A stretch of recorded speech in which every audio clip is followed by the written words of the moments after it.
जय श्री कृष्णा। राधे राधे। भाई दूज की कथा।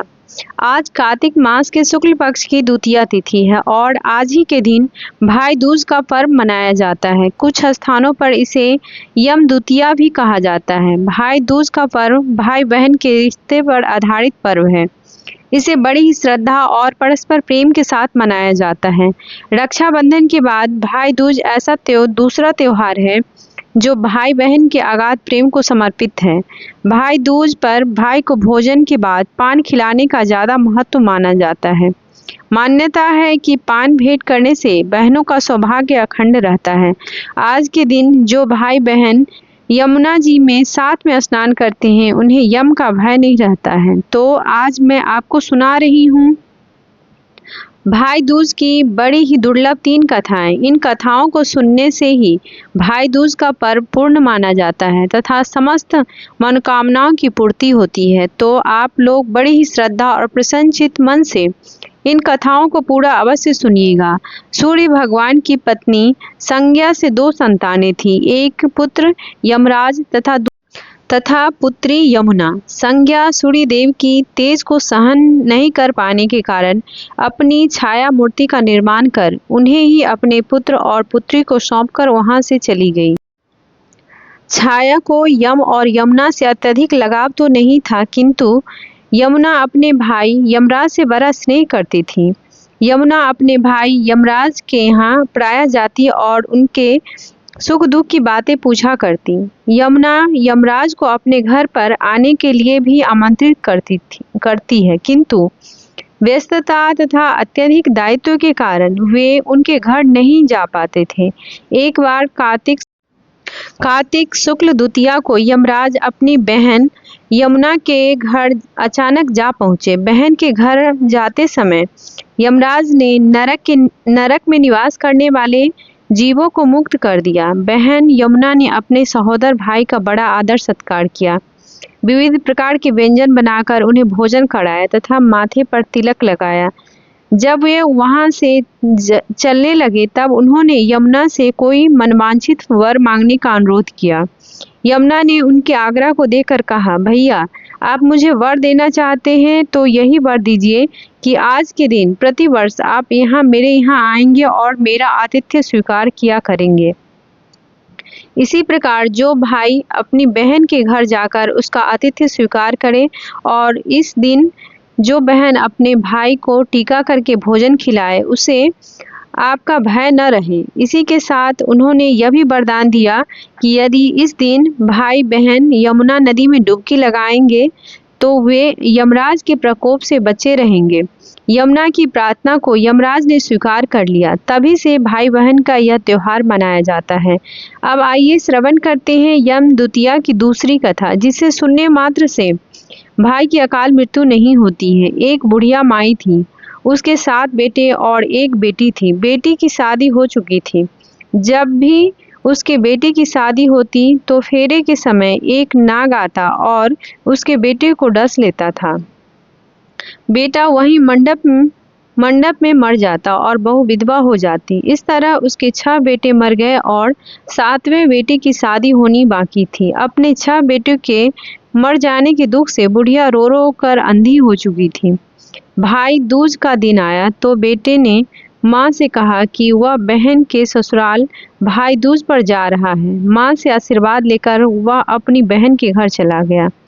उसे रास्ते में एक सांप मिला। सांप उसे डसने को हुआ तो भाई बोला, मुझे क्यों डसना चाहते हो? मैंने तुम्हारा क्या बिगाड़ा है? सांप बोला, मैं तुम्हारा काल हूँ और मुझे तुम्हें डसना है। भाई बोला, मेरी बहन मेरा इंतजार कर रही है, मैं जब तिलक करा के वापस लौटूंगा तब मुझे डस लेना।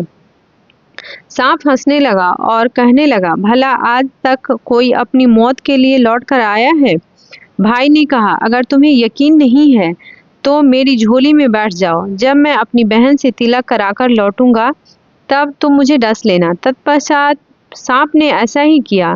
भाई बहन के घर पहुंच गया। दोनों एक दूसरे से मिलकर बड़े खुश हुए। इतने में बहन के बच्चे आ गए और बोले, मामा मामा हमारे लिए क्या लाए हो?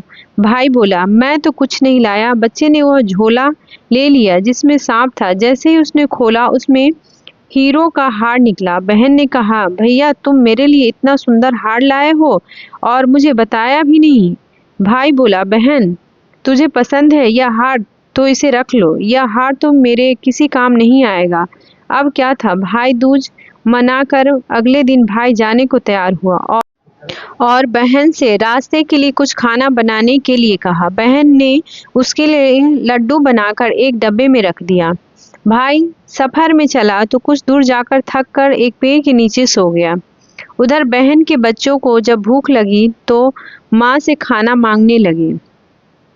खाना बनाने में देरी थी तो बच्चों ने मामा के लिए बनाए हुए लड्डू मांगे। उसकी माँ ने कहा, लड्डू बनाने के लिए थोड़ा बाजरा पिसा हुआ था। लड्डू तो नहीं है लेकिन चक्की में बाजरा है, उसे ही थोड़ा खा लो। बच्चे चक्की के पास गए तो देखा कि चक्की में सांप मरा पड़ा है, जो शायद अंधेरे में गलती से आटे पीसते समय दबकर मर गया था। यह बात बच्चों ने माँ को बताई तो वह बावली सी होकर भाई के पीछे पीछे भागी। रास्ते भर लोगों से पूछती कि किसी ने मेरा भाई देखा है। तब एक ने बताया, कोई लेटा तो है पेड़ के नीचे, देख ले वही तेरा भाई है क्या। वह भागी भागी पेड़ के नीचे पहुंची और अपने भाई को नींद से उठाया। उसके बाद पूछा, भाई कहीं तूने लड्डू तो नहीं खाए। भाई ने गुस्से में लड्डू उसे देकर कहा, नहीं बहन, मैंने तुम्हारे लड्डू नहीं खाए हैं, थोड़े लड्डू ही तो दिए थे तुमने, इसके लिए भी तुम मेरे पीछे पीछे आ गई। बहन बोली, नहीं भाई तू झूठ बोल रहा है, जरूर तूने लड्डू खाया है, अब तो मैं तेरे साथ साथ चलूंगी। अब दोनों भाई बहन साथ साथ चल दिए। चलते चलते बहन को प्यास लग गई। वह पानी पीने एक बस्ती में गई। पानी पीकर लौट रही थी तो रास्ते में देखा कि एक जगह जमीन में 6 शिलाएं गड़ी है और एक शिला बिना गाड़े रखी थी। वहाँ एक बुढ़िया भी बैठी थी। उसने बुढ़िया से पूछा कि यह शिलाएं कैसी है। उस बुढ़िया ने बताया कि एक बुढ़िया है, उसके 7 बेटे थे। 6 बेटे तो शादी के मंडप में ही मर चुके हैं, तो उसके नाम की यह शिलाएं जमीन में गड़ी हैं। अभी 7वें की शादी होनी बाकी है। जब उसकी शादी होगी तो वह भी मंडप में मर जाएगा। उसके बाद यह 7वीं शिला भी जमीन में गाड़ दी जाएगी। यह सुनकर बहन समझ गई कि यह शिलाएं किसी और की नहीं बल्कि उनके भाइयों के नाम की है। उसने उस बुढ़िया से अपने 7वें भाई को बचाने का उपाय पूछा। बुढ़िया ने उसे बताया कि वह 7वें भाई को कैसे बचा सकती है। अब क्या था, यह सब जानकर वह वहां से अपने बाल खोलकर पागलों की तरह अपने भाई को गाली देती हुई चली आई। भाई के पास आकर बोलने लगी, भाई तू तो जलेगा, कटेगा, मरेगा। बहन के ऐसे व्यवहार को देखकर भाई चौंक गया। उसे कुछ समझ में नहीं आया। दोनों भाई बहन माँ के घर पहुंच गए। कुछ दिनों बाद भाई के लिए रिश्ते आने लगे और उसकी शादी तय हो गई। जब भाई सेहरा पहनने लगा तो बहन बोली, इसको क्यों सेहरा बांधा, सेहरा तो मैं पहनूंगी, यह तो जलेगा, मरेगा, कटेगा। सब लोगों ने परेशान होकर सेहरा बहन को दे दिया। बहन ने देखा उसकी कलगी की जगह सांप का बच्चा था। बहन ने उसे निकाल कर फेंक दिया। अब जब भाई घोड़ी चढ़ने लगी तो बहन फिर बोली, यह घोड़ी पर क्या चढ़ेगा, घोड़ी पर तो मैं चढ़ूंगी, यह तो जलेगा, मरेगा, कटेगा, इसकी लाश को चील कौवे नोच खाएंगे। बहन की ऐसी बातें सुनकर सब लोग बहुत परेशान हो गए। घोड़ी पर भी वही चढ़ी। अब जब बारात चलने को हुई तब बहन बोली, यह क्यों सामने के दरवाजे से निकलेगा, यह तो पीछे के रास्ते से आएगा, दरवाजे से तो मैं निकलूंगी। बहन जब सामने के दरवाजे से निकलने लगी तो दरवाजा अचानक गिर गया। बहन ने एक ईंट उठाकर अपनी चुनरी में रख ली और दरवाजा वहीं का वहीं रुक गया। सब लोगों को बड़ा अचंभा हुआ। रास्ते में एक जगह बारात रुकी। भाई को पीपल के पेड़ के नीचे खड़ा कर दिया गया। बहन कहने लगी, यह क्यों छांव में खड़ा होगा, यह तो धूप में खड़ा होगा, छांव में तो मैं खड़ी होंगी। जैसे ही वह पेड़ के नीचे खड़ी हुई, पेड़ गिरने लगा। बहन ने एक पत्ता तोड़कर अपनी चुनरी में रख लिया। तो पैर वहीं रुक गया। अब तो उसको विश्वास हो गया कि यह बावली कोई जादू टोना सीख कर आई है, जो बार बार अपने भाई की रक्षा कर रही है। ऐसे करते करते फेरों का समय आ गया। जब दुल्हन आई तो उसने दुल्हन के कान में कहा, अब तक तो मैंने तेरे पति को बचा लिया, अब तू ही अपने पति को और साथ ही अपने मरे हुए जेठ को बचा सकती है। फेरों के समय एक नाग आया। वह जैसे ही दूल्हे को डसने को हुआ, दुल्हन ने उसे एक लोटे में भर के ऊपर से प्लेट से बंद कर दिया। थोड़ी देर बाद नागिन आई और दुल्हन से बोली, तू मेरा पति छोड़। दुल्हन बोली, पहले तो तू मेरा पति छोड़, फिर मैं सोचूंगी। नागिन ने कहा, ठीक है, मैंने तेरा पति छोड़ दिया। दुल्हन बोली, 3 बार बोलकर कसम खा। फिर क्या था, नागिन ने ऐसा ही किया। दुल्हन बोली, मुझे सिर्फ मेरा पति ही नहीं चाहिए। उसने बोला कि जेठ भी तो होने चाहिए, इसीलिए मेरा एक जेठ भी छोड़। नागिन ने जेठ के प्राण भी लौटा लिए। नागिन ने जेठ के प्राण भी लौटा दिए। फिर दुल्हन ने कहा, एक जेठ से क्या होगा, एक और जेठ छोड़। और वह विदेश चला गया तो दूसरी जेठ भी छोड़। इस तरह एक एक करके दुल्हन ने अपने 6 जेठ जीवित करा लिए। उधर रो रही बुढ़िया का बुरा हाल था। अब तो मेरा 7वां बेटा भी बाकी बेटों की तरह मर जाएगा। गांव वालों ने उसे बताया कि उसके 7 बेटे और बहू आ रहे हैं। तो बुढ़िया बोली, अगर यह बात सच है तो मेरी आंखों की रोशनी वापस आ जाए और मेरे सीने से दूध की धार बहने लगी। तत्पश्चात ऐसा ही हुआ। अपने सारे बहू बेटों को देखकर वह बुढ़िया बहुत खुश हुई। इस खुशी में सब अपनी बहन को भूल गए थे। माँ को बेटी की याद आई तो वह उसे ढूंढने लगी। देखा तो वह भूसे की कोठरी में सो रही थी। सभी भाइयों को सही सलामत देखकर वह अपने घर को चली। उसके पीछे पीछे सारी लक्ष्मी भी जाने लगी। बुढ़िया ने कहा, बेटी तू एक बार पीछे मुड़कर तो देख। तू अपने साथ सारी लक्ष्मी लेकर चली जाएगी तो तेरे भाई भाभी क्या खाएंगे।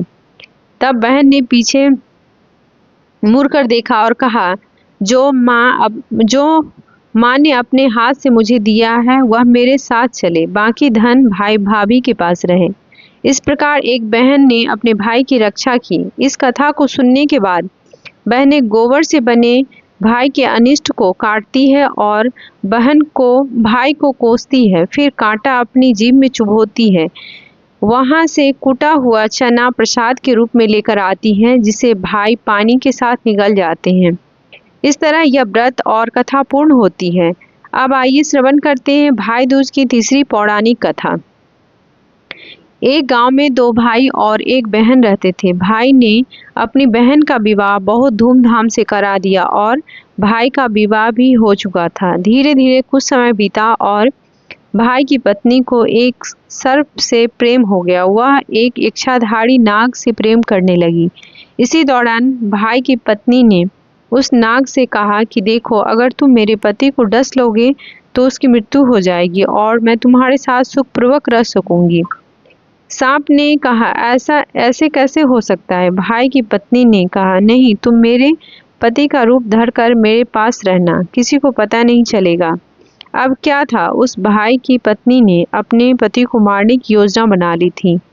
एक दिन की बात है, बहन का भाई जब सब्जी लेने के लिए जा रहा था तो वह जूता पहनने लगा और उसके जूते में वह सर्प आकर बैठ गया था ताकि वह उसको डस सके। लेकिन भाई की नज़र उस सांप पे पड़ जाती है और वह उस सांप को मारकर फेंक देता है। अब उसी वक्त भाई की पत्नी पानी लेने के लिए कुएं पर गई थी। वह जब वापस आई तो उसने देखा कि सांप मरा पड़ा है। उसके पति ने बताया, भाग्यवान, आज तो मैं काल के मुंह में जाने से बच गया। आज मुझे सांप डसने वाला था, मेरे जूते में छिपकर बैठा था, मैंने उसे मारकर फेंक दिया। अब यह सुनते ही भाई की पत्नी के हाथों से वह घड़ा गिर गया और वह चीखने चिल्लाने लगी। भाई ने पूछा, क्या हुआ, तुम चीख चिल्ला रही हो। भाई की पत्नी ने कहा, मैं तुमसे एक पहेली पूछती हूँ, अगर तुम इस पहेली का जवाब नहीं दोगे तो मैं तुम्हें भाड़ में झोंक दूंगी या तुम्हारी हत्या कर दूंगी। उसके पति ने पूछा, अच्छा तो पहेली क्या है, बताओ। अब यह सुनकर उसको इसका जवाब नहीं आता। वो सोचने लगता है आखिर इसका उत्तर क्या है। इस पहेली का उत्तर तो मुझे नहीं आ रहा है। यह सोचकर उसने कहा मुझे एक दिन का समय दो, मैं अपनी बहन से मिलना चाहता हूँ और इस पहेली का उत्तर भी खोज कर लाऊंगा। जब इस पहेली का उत्तर मुझे मिल जाएगा तब मैं अपनी बहन से मिल लूंगा। तत्पश्चात तब मैं तुम्हारे पास आऊंगा। अब क्या था, वह भाई अपनी बहन से मिलने चल देता है। अब उसी दौरान भाई दूज का दिन आता है। उसकी बहन भी व्रत कर रही थी और व्रत करते वक्त आयो जोर रही थी। उसी वक्त उसका भाई वहां पहुंच जाता है, अपनी बहन का नाम लेकर बुलाने लगता है। जल्दीबाजी में ना तो आयो जोर रहा था, ना ही वह भाई से मिलने जा रही थी।